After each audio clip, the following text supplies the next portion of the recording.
All right, my friends, I'm just going to share a few of my thoughts with you here on this Monday morning. I guess you could call this Monday morning thoughts. Just things that I want to present that were on my mind this morning, and by way of sharing these things, it helps me to remember them and keep them in mind for myself.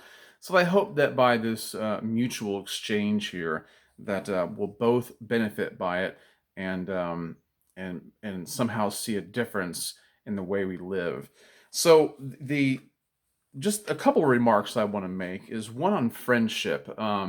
Every morning I've been reading a page from a book called the Book of Positive Quotations, and the reason I only read a page is because, well, first of all, it's a very thick book, as you can see, and it's just chock full of all these quotations, and it's not a regular book that you sit down and read because it would just be too time consuming. You have to stop and think about what you're actually reading. You have to ruminate on it before you can even digest it. And so anyway, what I want to make my comment on this morning is, well, my first one is on friendship, and there's a lot to be said about friendship. Why friends are important, what they do for you, how to be a friend, um, and what a real friend is, and things like that. But uh, I don't want to cover all areas and all aspects of friendship. I just want to make my remark on this one thing.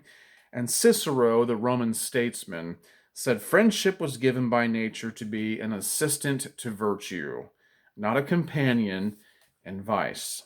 Let me repeat that. Friendship was given by nature to be an assistant in virtue, not a companion and vice. Like I said, there's so many things that can be said about friends and friendship. And I guess it really depends on who you're asking as to what kind of feedback you would get. Because everybody has their idea of friendship and what real friends really are and what they'll do for you and what you'll do for them.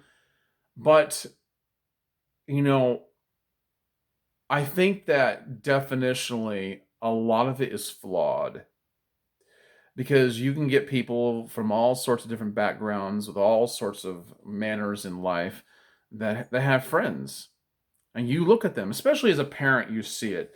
You see, or he might look back on your own teenage years, and you look at the kind of friends you had and go, man, why didn't anybody warn me? I shouldn't have been hanging out with this guy, right?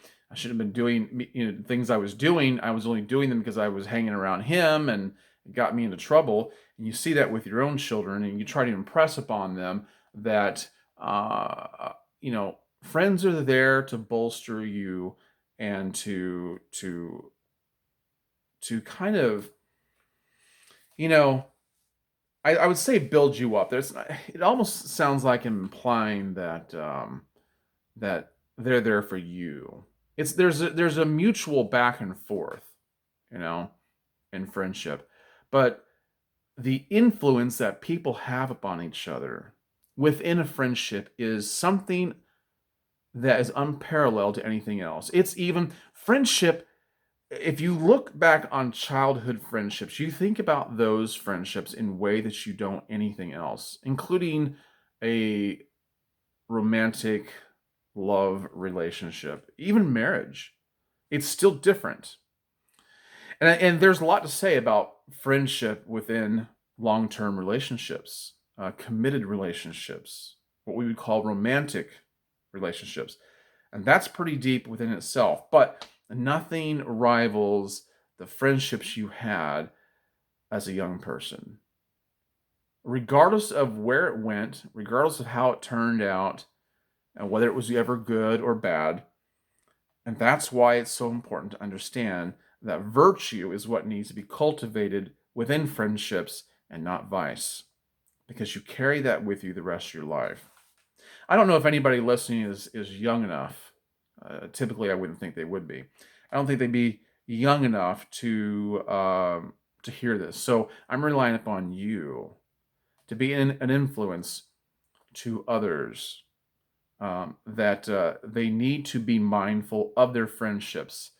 If they're not cultivating virtue, they're possibly cultivating vice, and it's absolutely important to remember. Enough about that, because I could spend all day, and I don't have that.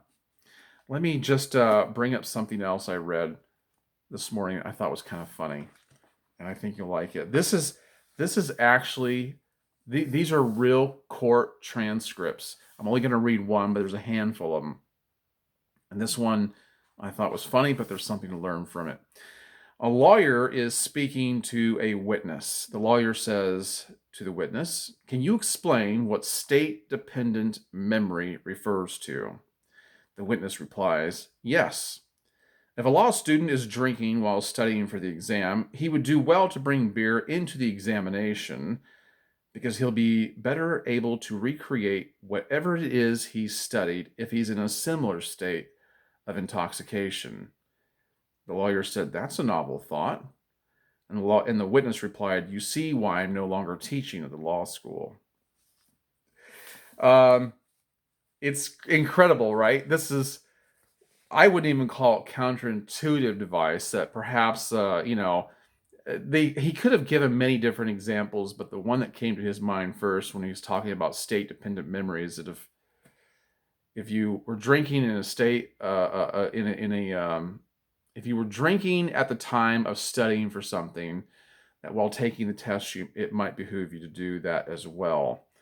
And for that's why he's no longer teaching at the law school. Well, that's funny because what that reminds me of is a lot of these people on YouTube and everywhere else that dispense advice. They dispense advice based upon just the authority of their own reasoning. They they they look at what's worked for them, and despite the fact that it's not something that is virtuous, it's actually given over to vice. They'll continue to tell everybody else to do the same thing. And these have a way of fizzling themselves out, obviously, like it did for this lawyer. But I think what I really wanted to convey to you today is be careful who you get your advice from. Do you know what I'm talking about? You have a lot of people out there um, hurling advice at you about marriage and about relationships, and to a lot of you men about women, to a lot of women about men. And its root lies within bitterness and contempt and failed relationships. And we all have them. We all have these feelings, but if you listen carefully, you can kind of tell where things stem from. Be very careful who you get your advice from. I prefer to listen to people who can remain emotionally detached while they're talking about what they're talking about, and to some degree, when it comes to things like this, don't get me wrong. I do want to see fervor and passion when it comes to some things, right? Because you want to see people actually believe what they're saying. You want to see they're speaking the convictions of their heart. However, when it comes to telling people whether they should stay in a relationship or not, or how they should handle things, conflict within relationships, whatever kind we're talking about. It could be a work relationship, it could be a customer relationship you have, especially like if you're serving tables and whatnot, and or just it could be marriage, it could be friendships, it could be between parent and child. Be careful of who you listen to, because there's a lot of advice that sounds good and it sounds like something you might want to take up because there's something within you that's not quite right too. And you may not be pinning it down, but keep it in mind. Be careful who you take your advice from. All right?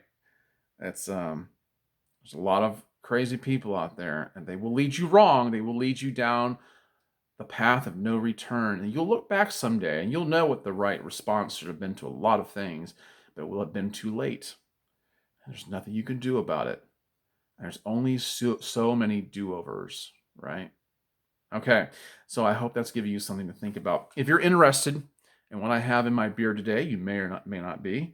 I did put some beard oil in that I didn't really care for, and I was only going to use beard oil today, but I wanted to use some beard butter to kind of get rid of the scent that I was picking up that I didn't like. So I decided to use Bayonet butter from Locke's HairWax company. It's actually a post-shave balm, and but it has all the components and the ingredients in that you would find in any beard butter, and then the scent is lavender and tea tree. So look at Locke's Hair Wax Company. I'll put the link in the description below. I'll save you some money if you use the code that I provide, and you can look at all the other things they have likewise.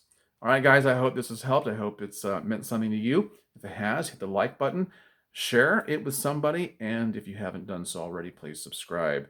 Look at that button right there. It should take you to, it should enable you to subscribe. So anyway, guys, I've appreciated it. Thank you for your time. I'll catch you in the next one. Bye-bye.